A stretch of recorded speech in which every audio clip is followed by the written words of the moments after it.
So, welcome to part 2 in this year's annual Halloween special for Brand X Reviews.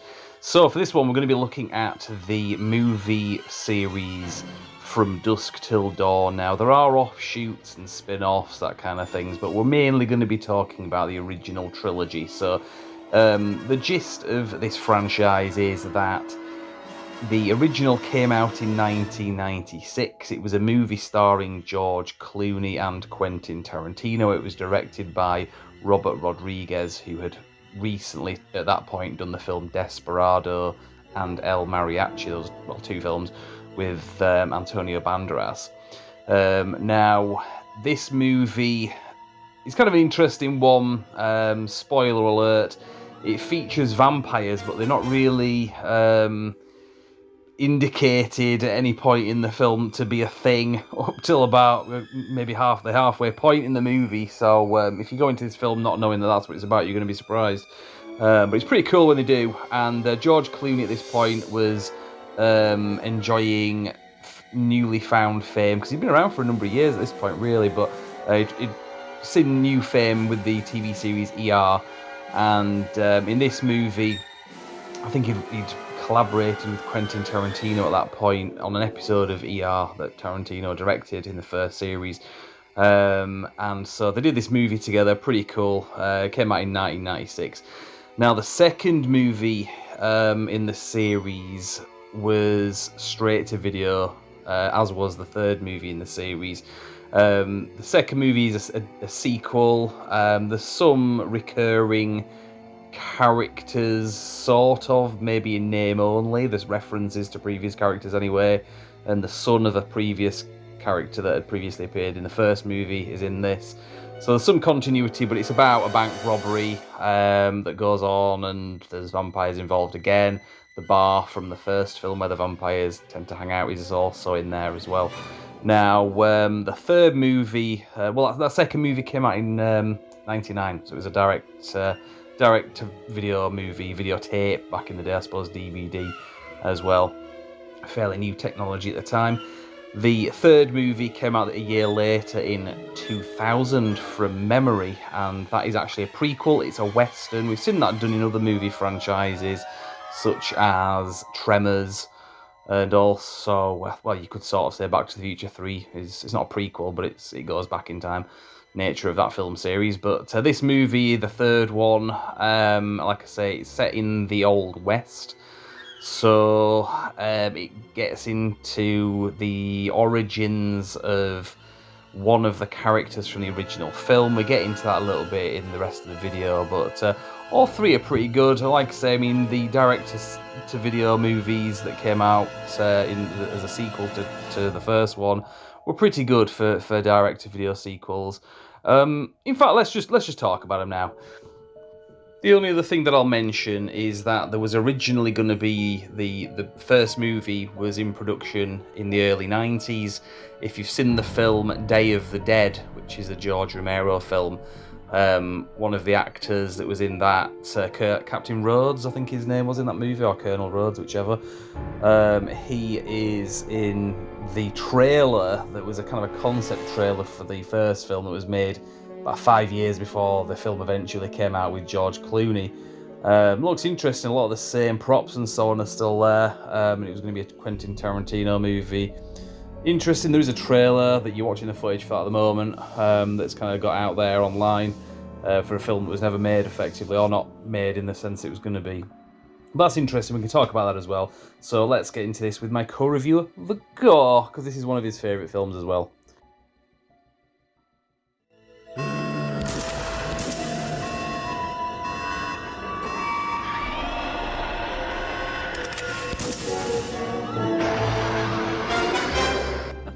So, yesterday on the BXR Halloween special, we were talking about the Fly movies, so go back and check that if you've not seen it. For this one, we're going to be talking about From Dusk Till Dawn, and I have my co-review, The Core. Yes. Yeah, so, really good film, the first one. I kind of like the two sequels as well, but we'll talk about those, but they're not as good as the first film. The first film was a proper cinema movie. Came out in 1996. Produced, I think, by Quentin Tarantino. Or he wrote the screenplay. Yeah, executive producer. It was directed by Robert Rodriguez, who did a few other films. Was it the Mexico trilogy? It's called. I will take your word for that. I haven't a clue. Well, it's El Mariachi, Desperado, Once Upon a Time in Mexico. Yes. So this movie, it's an interesting one, Dust Till Dawn, because it's a film that my sister recommended when it first came out. I think we rented it on tape in like '97, and I was like blown away by it because at the time I used to really enjoy watching ER, and George Clooney had got this like this movie career that was just starting at the time. He'd been in films before, and he'd been on TV like for a good decade or so, but he was kind of a nobody. But then he did ER, and his career just blew up from there. Bit of a knobhead, like in terms of like his political views and so on. But as an actor, he was like really good, and he played this character Dr. Ross on ER. And I think the premise of it was the character that he plays in this film is the guy that would send you to the ER. And I don't know the timeline of it, but I know Quentin Tarantino had directed an episode in series 1 of ER. And I don't know if they met there and went on to do this, or if they did that because they were doing this or whatever. It was kind of a novelty seeing George Clooney doing this, and he was a really cool character that he plays in this as well. Probably one of the best ones he's played. I like the one in The Peacemaker, the character he played, and that was pretty good. I think that came out around the same time. Yeah. I think this was probably one that he wanted to do just because it was so completely different to like his usual like persona that he played. Yeah.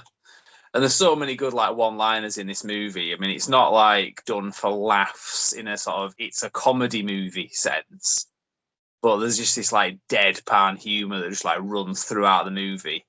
It's just so quotable, and so many like one-liners, not just one-liners, but so many like moments in it as well. I remember of the soundtrack to this. I think I've still got it somewhere on my shelf now if I can see it, but I remember getting that, and it's got like it's typical. In fact, I can see it. Typical Quentin Tarantino soundtracks. They always have like dialogue from the movie because there's a lot of good dialogue in the movie. In fact, I think I bought this CD back in the '90s. I've been meaning to get this on record, to be honest. Very good soundtrack. Pretty decent. It's got ZZ Top in it as well, and a few other groups. Because the premise of it is Quentin Tarantino and George Clooney are the Gecko brothers, and they've just robbed a bank, and they're trying to get to and through the border to Mexico to escape the police.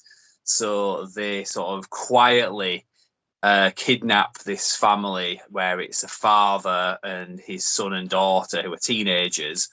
They use their what do you call it, like motorhome, to get through the border without getting detected, and they hold them hostage. And the plan is they hold up on this bar near the border on the other side in Mexico, where in the morning one of their like mobster guys is going to pick them up.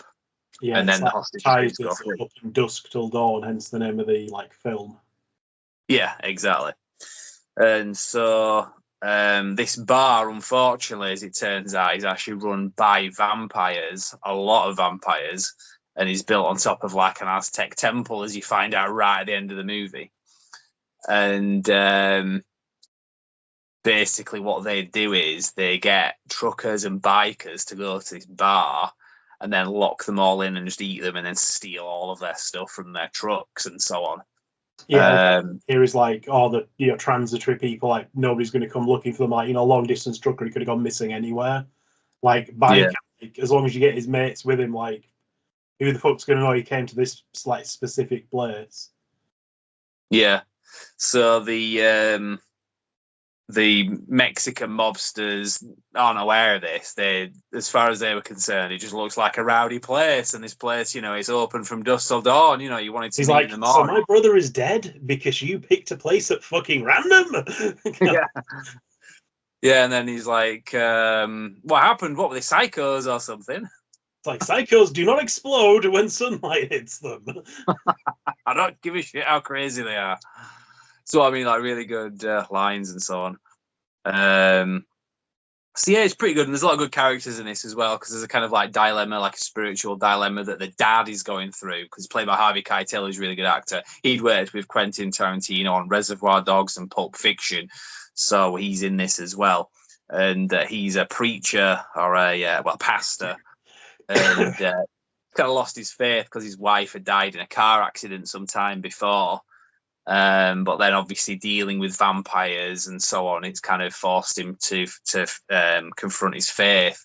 But similarly, Seth Gecko, who doesn't give a shit about any religion, doesn't care if like God or Jesus exist. He's they can kiss his ass or whatever. Yeah, it's like, But guess what? I've just started changing my life view, 10 fucking seconds ago. exactly, yeah. I think some of us have had a bit of a similar sort of thing like in recent times, everything that's been going on in the world as well, to be fair. I've kind of, and I'm not just throwing that out there to like throw in like a political dig or anything. It's just like, I have thought about this scene in the movie myself, because I'd always kind of said, like, if God and Jesus exist, like, well, they're not doing a very good job, so bollocks to them, and I don't think they actually exist anyway. But then in like more recent times, I've been kind of reassessing that a little bit. Like, do they exist? And if they do, is that something that I need to be kind of conscious of in any sense? And I was kind of thinking, shit, this is what Seth Gecko was going through from Dusk Till Dawn. It's the same like dilemma. So bit deep there, I suppose. But yeah, so really good movie. The special effects, obviously, we're talking in for this year's Halloween special. We've talked about The Fly previously because of the sort of visual effects and so on. This movie does a pretty good job. Was it? When you talked about the characters are like surprisingly deep, given how like comedic and silly the film is in some ways. Because it is like exactly. A lot of it is like very grindhouse, very like one-liners, like I'm going to make you my slave, you're going to eat dog shit off my heels and all this kind of stuff. Welcome to slavery. And you're just like, no thanks, I've been married, and like kills her. Yeah. Yes, there's like all sorts of moments in there. Yeah, it's very like one-linery stuff, but then again, you've got all these characters that are actually quite like interesting. Yeah, exactly. And there's some connection to the Night of the Living Dead movies in the special effects were done by, was it Greg Nicotero? I know Nicotero says on the back of this thing, I think that was his name, but the EFX group, some of the same people worked on some of these other like previous movies, like the George Romero movies. Obviously, the guy in this, Tom Savini, plays a character called Sex Machine. He did a lot of the makeup stuff for Dawn of the Dead. He was in Dawn of the Dead in the 70s. He directed the Night of the Living Dead remake. He's in this. Fred Williamson, who's done a lot of like movies and so on. I saw something with him recently, actually, made around the same time as this. A few other familiar faces. Cheech Martin is in the Cheech Marin show. Sorry, get his name right. He plays like 3 different characters, doesn't he? That guy as well. He's like the border guy. He's the guy, the pussy guy outside the bar that's like shilling everyone to come in. But he's all pussy, which I think is about the most infamous line in this fucking. Yeah. I mean, good God, your sister like suggested this to you. Like, I think this must be like hard off her list of like approved films nowadays. Yeah, I think she went, oh my God, it was disgusting, but it was great. So there you go. But then he also plays the Mexican guy at the end that they were there to meet right at the end. So he plays like 3 different characters, kind of weird. The vampires are kind of weird in it as well, because they're far more kind of animalistic. Like, they look normal most of the time, like just like fangs and stuff, but like when they fully transform, like Santanica Pandemonium, whatever her name is, like the main female vampire, she goes almost like reptilian, like snake-like almost. Yeah, there was some like special effects that didn't quite complete, because if you watch the deleted scenes, there's somewhere she's like kind of like slithering off. It doesn't quite work well. You can tell she's just lying on a skateboard and like doing that. It doesn't work brilliantly. There's some interesting deleted scenes. But yeah, Salma Hayek, she was fit as well in this back in the day. Not to be a simp or anything. But yeah, and it works quite well because she's kind of like mesmerizing as well, which kind of works with the whole vampire thing. And it does kind of fit into the wider kind of mythology of some of these films, because in the one in, like, is it Kill Bill or something, it's like, yeah, he's still a bit pissed off, like, over what the Gecko brothers did to his daddy. Yeah, let's talk about it towards the end. We'll get back into that because there's some weird connections. I can't even remember all of them. I'll try to do my best with them off the top of my head. But yeah, there's some like weird connections. I'll kind of blitz through because there's other stuff to talk about. I'll try to keep the video fairly short. But from Dusk Till Dawn, the actual Blu-ray, you've got a box set. But when you got the DVD, there was this extra disc where you get like a thing called Full Tilt Boogie, and it's like a full movie itself, but it's like a behind-the-scenes like movie. It's worth a watch. You don't get it with the Blu-rays though, so I had to keep the disc from an old DVD. I really hate it when they do that. It's like it's the premium. It's the premium edition. It's like better quality, better this, better this. Make it better in all fucking ways. Then don't like oh yeah, well we're not including these special. Like fuck no, all the special features cunts. Is it that hard to understand? Even if it's just a Blu-ray or DVD disc of it. Yeah. So it's got plenty of extra features, but it's just that one thing that's missing. So I just kept the disc in a little plastic wallet and slid it in there. I forgot it was in there, actually. So that's in with those others. Yeah, like I said, there are ways around it, like you're saying, but it's just like, fuck, dude, just put everything in, you know? Exactly. So that was the first film. Now, I was mentioning this before we started recording, but I'll tell you about it. You can look this up on YouTube. Joe Pilato? I think his name was the actor who was in, most memorably to me and probably most of the horror film fans, the Day of the Dead, the original one. He was the guy, like Rhodes, I think his name was. The one who gets like ripped apart. Well, they all get ripped apart, but like really gory, nasty bit where he gets ripped apart. And the guy that's like in charge and he's like a real bastard. He was going to be the Seth Gecko, the George Clooney character, when this movie was originally being made in 1991. This is 5 years before it originally actually got made. And it would have been a slightly different film, but this trailer is like a concept trailer. You see a lot of the props and stuff they had, and they are the props that were eventually used. Like there's a jackhammer with like a wooden spike in it, a stake in it, and all these other things. And there's a pretty cool thing where he kind of comes out, and it's got AC/DC song. I can't remember the name of the song now.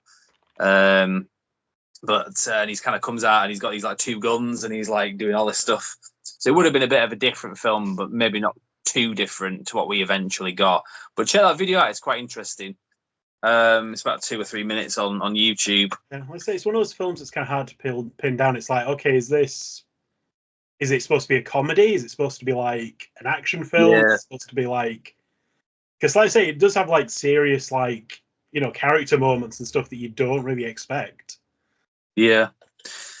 Now, the second and third movies, so that was a cinema movie. The second and third movies were straight to video, but don't let that put you off too much. I mean, it does show, you can tell that that's what they are, but back in the day, like straight to video sequels, a lot of the time, like the Darkman sequels, for example, and the Dusk Till Dawn sequels, were pretty good. Nowadays, you wouldn't usually bother with something with that kind of like dynamic to it.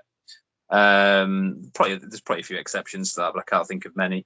But from Dusk Till Dawn 2, starred Robert Patrick, who was in Terminator 2, who's a T-1000. He's the main guy in this. It's a sequel. It's probably the one I remember the most. Yeah, it's of the sequels. Yeah, it's about another bank robbery, and there's like vampires involved. They end up going to the bar, but it's done differently. Similar to what I was saying last time about The Fly. Like all the Fly movies are quite different to each other. I think with these movies, they're all quite different in a sense, although they might be returning to the same place. It's not like a remake of the same film, basically. I think it's also like almost partially a prequel, potentially, because it's like the guy who bites the guy and like leads to the whole like vampire stuff in the sequel is like killed in the original. Like Dusk Till Dawn. Yeah, that was what's his name? Danny Trejo or Trejo. Yeah. Is that what you mean? Yeah. So it's kind of weird, but it is definitely a sequel. But I know what you mean. Yeah, because he should be dead. But then again, vampires. Who's to say? Yeah, yeah, like I so said, the first one's almost like a Mexican standoff type thing. Like we've got to survive till dawn. The sequel's more of like a heist film, which kind of takes a U-turn into vampires. yeah. Yeah, because he kind of gets it, and then some of the vampires still want to go ahead with the robbery and like kind of hide the fact that they are vampires. There's some like silly bits. I think this is where we coined a phrase when we were watching this that we've used ever since. Where there's a bit where where it all kicks off and they're just fighting vampires in the street, and the sun starts to rise. So the vampires, oh no! But then an eclipse happens, and Robert Patrick's just like, "You gotta be kidding me!" But this eclipse lasts for like 10, 15 minutes or something. And I think I said something like, eclipses don't last that long. And you said... It's like, I don't think realism is a major issue. Or something like that. Major focal point of the film. I think we've like quoted that many times since. That was like 25 years ago. Also, the best line, like, yeah, but if I care more about the plot, I care more about the fucking when they're all talking about porn. Yeah. Yeah, so again, it's got a lot of good like one-liners, and it's a bit more cult status. I mean, the first one is kind of a cult movie, but the second one is definitely a cult. It's a cult within a cult of a film. Like the second one is a step down from the first film, but it's still pretty good. Yeah. So the third film is a prequel. It's a western. It's all about like what happened to Santanico Pandemonium. It was originally played by Salma Hayek. Played by a woman in this that looks very different as well. She's quite fit, but like not the same degree. It's possibly a bit deliberate because she's supposed to be kind of like she hasn't really become that yet. True, yeah, because it doesn't become apparent until the end of the film that's who she is. But it's Dusk Till Dawn 3, The Hangman's Daughter, that being Santanico Pandemonium. There's some really good characters in this. That first film, there's a guy, Earl McGraw, who gets killed. That's the character's name. I can't remember the actor's name now. It's going to annoy me, but I'll see if it's on there anyway. But I can't remember his name. Really good actor. His name will come back to me, but he was killed in the first film by Quentin Tarantino's character. I think that the actor is also in the third film, which is obviously the Western, the prequel. He plays a different character, obviously, but I'm assuming he's supposed to be some kind of relation to him, like an ancestor of him, and of the Earl McGraw character. Earl McGraw was referenced in From Dusk Till Dawn 2 because there's a character that is supposed to be the son of him, and I think he's the actor's son in real life. And what happens? So what? Michael Parks is the actor's name. That's it. Yeah, Michael Parks. Yeah, so Michael Parks, Earl McGraw. That's the actor and the character's name. He's referenced in the second one because his son is in the second one, and there's a reference to the Gecko brothers shot his dad. He's like hurting. He's like feeling really bad about it still. So that's referenced in this. But those characters are in Kill Bill as well, right? Yeah. Part 2. They're both in that because Earl McGraw and his son, Earl McGraw being in the Dusk Till Dawn 1, his son being in Dusk Till Dawn 2, show up after the bride gets shot. You know, the Uma Thurman character, she's shot and left for dead in the church in the film Kill Bill, and in the flashback of Kill Bill 2, they're in it. So that film is like setting continuity with From Dusk Till Dawn 1 and 2, which you understand because there's a whole like Quentin Tarantino movie universe, isn't there? It gets a bit complicated. Like some of them are in the same universe, and some of these movies are films that those characters would watch in that movie, that movie universe. Bit weird. So yeah, that's interesting. They set this whole like movie universe up, and Dusk Till Dawn, even though it's not directed by Tarantino, it's still kind of part of that. So that's all very interesting. You used to have the Dusk Till Dawn video game as well, didn't you? Yeah, that was okay. I had it on the PC.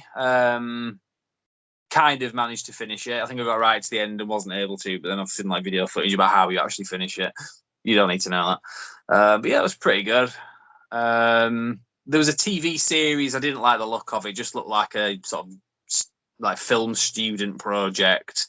I understand it has its own fan base. Whatever, wasn't for me. Yeah, I think again it comes from that like kind of like really strong, interesting characters like you could base more around them kind of thing. Like Yeah, that's fair enough. Gecko and stuff is like he's a fucking psycho and he fucking murders and rapes and shit. But he's also kind of interesting because he's kind of fucked in the head. He's like not necessarily entirely his fault. It's like it's really weird they managed to make that character like mildly like sympathetic, which is like insane. It's like how the fuck did you manage that? Yeah, kind of like the of Mice and Men brothers, I suppose. Like you've always got like all the Cray brothers. Like one that's like really unhinged, like makes the other one look like a poodle. Yeah, because when Seth comes back and like finds out what he's done to like the hostages, he's like, "Is this what you think I do? Like, what is fucking wrong with you? Like, Jesus!" And it's like a really tense scene. It's like you can kind of feel he's like, "Oh fuck, what the fuck? Like, this is not. I didn't know this. Like, what the fuck?" Yeah. So yeah, really good movies, really entertaining. Due a rewatch these films because I haven't seen them in years, but I didn't need to rewatch them to do this video because I've seen them that many times. I know plenty. So yeah, interesting. Check them out, and the soundtrack as well for the first film is very good too. So another one is definitely worth a watch. And I'd even say like don't like skip the sequels necessarily. Like I think they do get a bit of a bad rap sometimes. Like it's straight to video. It's like they're still pretty good for what they are. It's like they are a bit of a step down from the first one, but they're still like decent stories that kind of continue on like the like themes and stuff. Yeah, definitely. Well, we'll wrap this up. I don't know how many more videos we're going to do, depending on when these videos go out. So I won't say what the next video is going to be because I'm not 100%. But obviously, things are going to wrap up for New Year's. Well, hell, we're not doing that many for Halloween night itself, as usual. So leading up to New Year's, we're going to do a video every night. So this might be the penultimate one potentially. We're not doing as many this year. So yeah, so we'll leave there unless you've got anything else to add. Nothing that comes to mind. Right, we'll leave there, and we'll see you tomorrow. Thank you very much for watching.